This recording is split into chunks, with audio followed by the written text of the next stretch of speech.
প্রত্যেকটা ক্রিয়ার একটা বিপরীত প্রতিক্রিয়া থাকে। কুত্তার বাচ্চা শিক্ষামন্ত্রী, তুই আমার বালের আমেরিকান স্ট্যান্ডার্ড শিক্ষা ব্যবস্থা করবি বাংলাদেশে?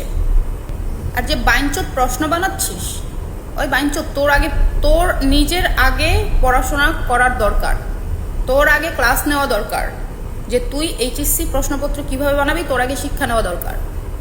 শালা মূর্খের বাচ্চা। তোরা মনে করতেছিস যে আমরা শেখ হাসিনার আমলের স্টুডেন্ট দেখা তুই আমাদের সাথে যা ইচ্ছা তা করবি, তারপরে লাস্টে তুই গিয়ে বক্তব্য দিবি যে শেখ হাসিনার আমলের পড়াশোনার স্টাইল ভালো ছিল না, শিক্ষা ব্যবস্থা ভালো ছিল না, তার জন্য আমাদের এই অবস্থা। কাদেরকে বুঝাবি তোরা? আমরা কি ছোট 1-2 স্টুডেন্ট? আমাদের কি সেই বুদ্ধি জ্ঞান জ্বালায় নাই, হয় নাই?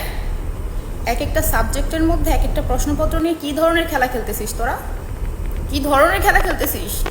এরপরে মেন যে ডিফিকাল্ট সাবজেক্টগুলো সেইগুলোর মধ্যে তোরা একদিন বন্ধ দিয়েছিস কেন? একদিনে এসে বাচ্চারা করবে কি করবো আমরা? পরের পরীক্ষার জন্য প্রিপারেশন নিব, না রেস্ট নিব, না খাবো দাবো, না ঘুমাবো? কি শুরু করেছিস তোরা?